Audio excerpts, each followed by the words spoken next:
Good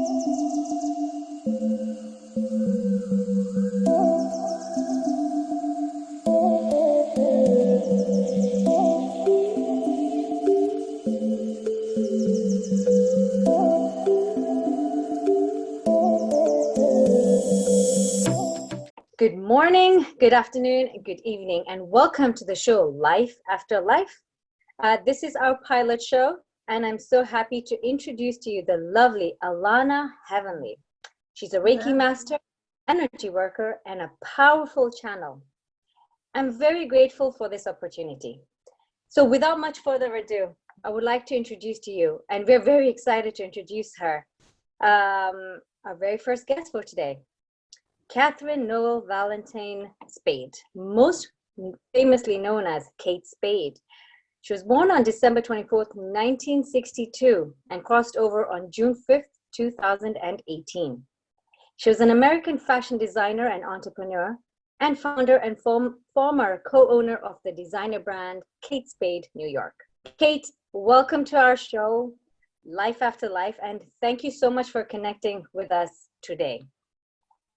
So Kate, we all would love to know, what was your spiritual mission coming into this life, and what did you learn from this life? Well, firstly, she says, wow, you did your research. When you I said her did. full name, she was like, whoa. In fact, I removed one of her names. It was very tough to pronounce. What she wants everyone to know is, and this is a message I often get from others who have crossed, that she doesn't want people to be too attached to her physical story and physical body. And she's very much interested in speaking on the lessons that she's learned in her life, and also what she knows now in her deeper knowing, now that what humans call the veil is removed. So can you repeat your question? Sorry, yes. We all would love to know, what was your spiritual mission in the life as Kate Spade? Enlightenment. Kate Spade says, deeper knowing of herself and the ability to share with others. She spent many lifetimes hiding herself, hiding her gifts, hiding her abilities, and this time was for her to shine, for her to just let it out, for her to be able to create in many different ways, many different aspects, and share the light with everyone else. And in this lifetime, she decided to do it through fashions, through something more whimsical. Instead of, and when she says, when one thinks of enlightening and being enlightened, you think of like maybe a monk sitting on top of a mountain, just in complete isolation. And she wanted to do things a little bit differently, in a more grounded approach, where she can bring enlightenment into fashion and in a fun way and an everyday practical way. That makes sense, because just creating, the aspect of creating in itself is meditative, and I can see that being helping her through that enlightenment, and the whole world is enjoying her creations. Continues, so that's awesome. And she speaks right now of like the femininity as well being a huge aspect of her, for her, bringing the feminine form into light.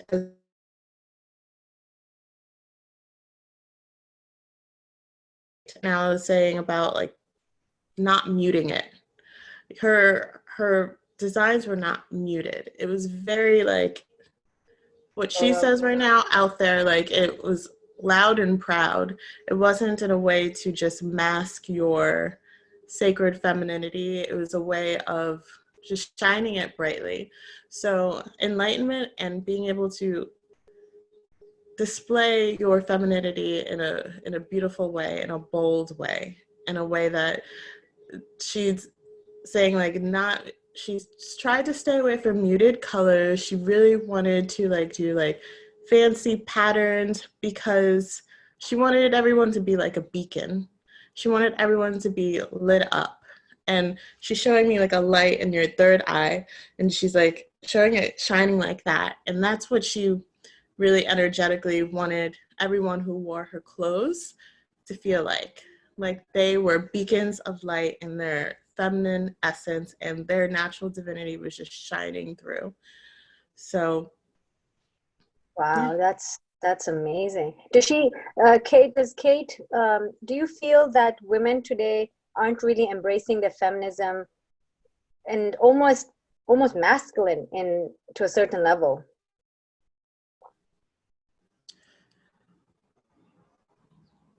It's less about male and female so much.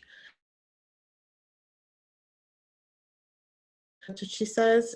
For her, it's not like, again, it's not about male versus female. It's about you being authentic in a way that you're not afraid to show yourself as you truly are.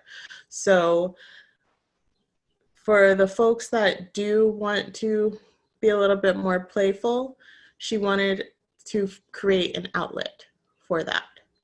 So she doesn't, right now, she's not identifying with feminism.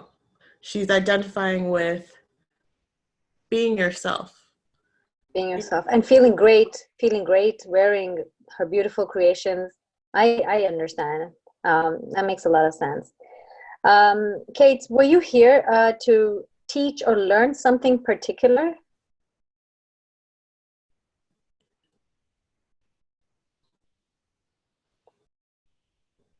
She says, in addition to what she mentioned before, being childlike and having a childlike sense of wonder, because adults have the tendency of putting themselves in a hole and pushing themselves down and limiting themselves, and children are limitless. Children, you have to teach them, to not cross the street if there are cars coming down the road. Children have no boundaries, and they just continue to see. And she's showing me that a plain, a field, just limitless, and a rolling field, specifically rows of corn. I don't know how that's right. She says it's harvesting. She says just the way children see the world and see like, oh, what they can play with. Oh, they see corn. Oh, it's not just corn. They're gonna turn it into something else, and they're not gonna take no for an answer. And seeing the beauty in everything, because everything is like new. While adults have the tendency to look at their trauma and be afraid of going bigger and being afraid of bringing their light into the world because they don't want anyone to dim it. So instead they dim their own light. And so she wanted to bring that childlike essence as well. Oh, and she did it so well. I'm glad she reminded us about that, actually. A lot of us have forgotten about being childlike. Everyone just in a rat race right now. This is a very interesting question. Sorry to interrupt, but what she's saying now is the unfortunate side effect of being so public and having a corporation, being in that world of capitalism, is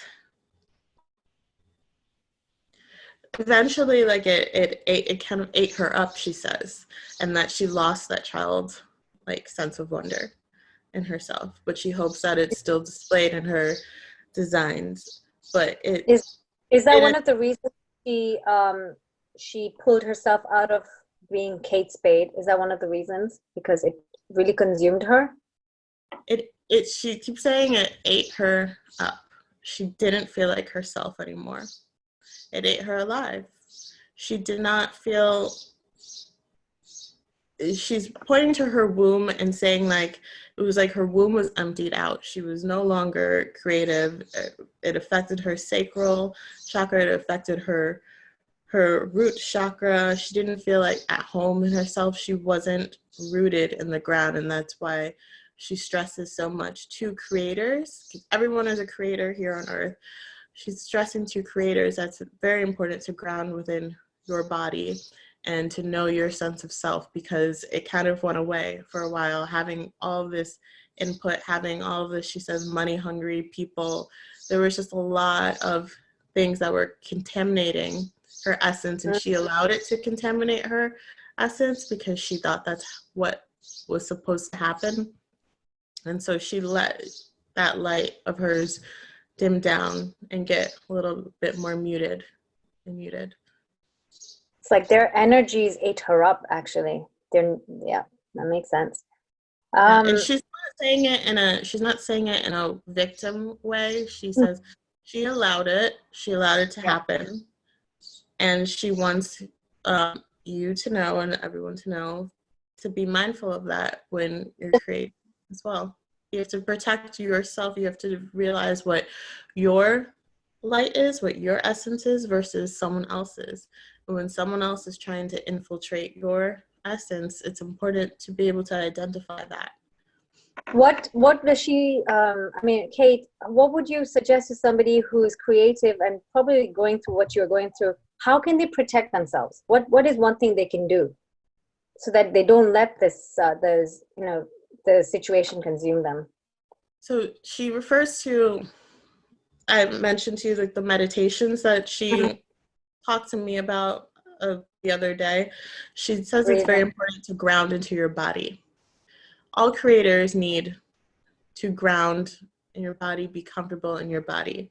So something that she said to me the other day, which was really interesting, she's saying to me right now, the spiritual community, spirit channels, mediums, and creatives like designers and visual artists, everything, we're all the same. We're all the Because same. we flow, when we're creating, we need to have a clear vessel, and it's very important to have a state of flow, and it's very important for us to learn how to be back in our bodies. Right. When we're not in that state of flow, we have an inability to create, and we try to go to other things like either drugs or alcohol to get back into that state of flow, when instead we need to connect with our bodies.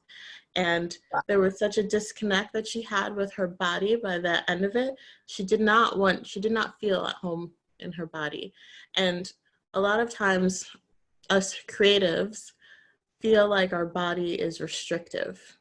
And Yeah. she's saying that we are not only our bodies, we are our souls, we have our mind, but we are a soul, and we have a body as a tool. And instead of ignoring the body, we need to use that as our tool. And by doing that, she says, doing breath work, breathing more, breathing into our bodies, visualizing when you're breathing, that when you're inhaling, breathing in the roots of the trees that are planted deeply into the earth's soil, and breathing that into your crown chakra, holding that in for a few seconds, and then when you're exhaling, washing that all over your body. Planting yourself in the earth, because there's nothing wrong with being a human in a body. It is not limiting like we believe it is. And when we feel like we're not at home, when we want to escape, when we want to get out of this world, it's because we have not accepted our bodies.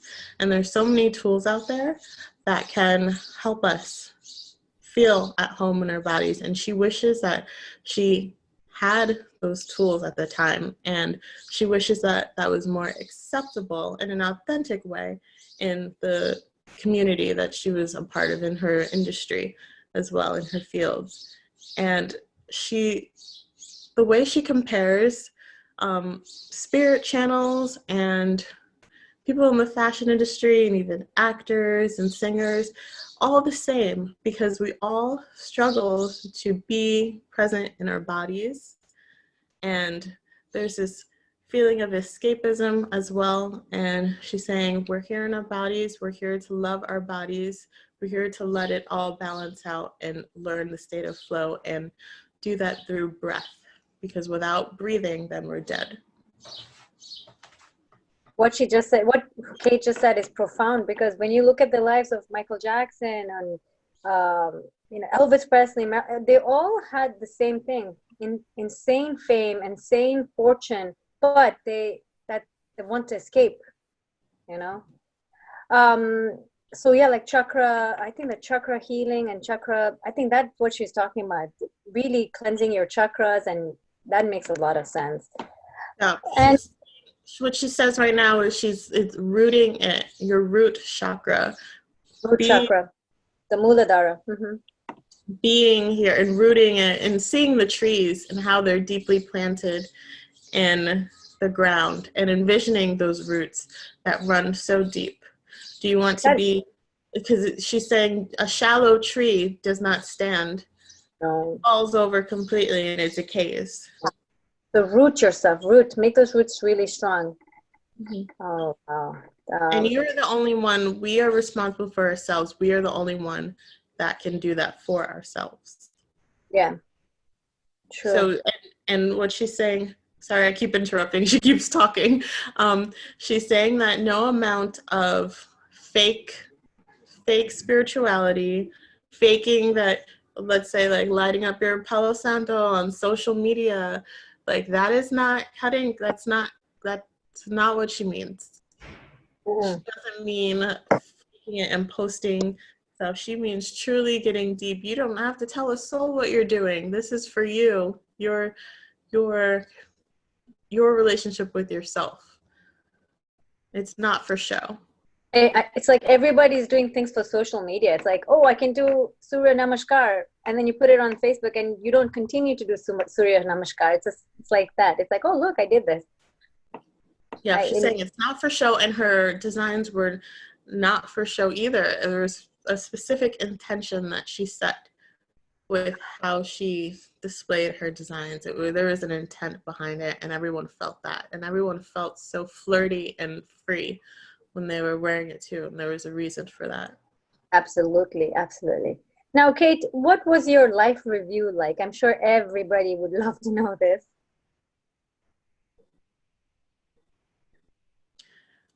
Well, her response is she was a god, that she was, everyone is a god, but she, in her life, she realized like she was a god. She did not see that, but she was God. And she wants you to clarify a question as well. Can you break it down into like what? Yeah, so her life review when she was watching it, like what was it like? You know, she can talk about anything from the colors she saw to pretty much just seeing it like a movie and what she was feeling at that moment. She's proud of herself because she took it really deep. She went as far as she has in any lifetime in terms, well, she corrects me, she says there's a one particular lifetime where she kind of did the same, but she went really far in terms of getting herself out there, getting her essence out there, and being public, being present, she says, instead of hiding herself and her gifts. She said she Right. went really far in terms of showing the world what she has to offer. So she's super proud of herself of that, because that wasn't easy. It took a lot of leaps of faith. That brings me to my next question. Can you elaborate on the other life that was similar to Kate Spade? But you mentioned you didn't go as far as you did in this life, like the way you did. She's showing me the monk again, and she's showing how she went out and gave people fruit, and just she went out into the world and fed people. And so she was a monk? She's comparing the two, like how both are the same to her. That was in that lifetime, that was her authentic essence, and that was her. She was sharing that fruit of life, giving people nutrients. And same way for her as Kate Spade, how she was feeding people through her fashions and designs. Through her fashion. All right. She reached more people as Kate Spade, but it was it's still like a remarkable example for her about how she was able to touch other Her people. essence. Her essence. She just wanted to spread happiness in whether it was fruits or her clothes. That's Mhm. beautiful. The problem, she says, is when you continue trying to spread happiness to others, but then forget about yourself. That's what happened. So wanting to maintain her family and keep them happy and stable and trying to keep a happy face for them, but then neglecting yourself.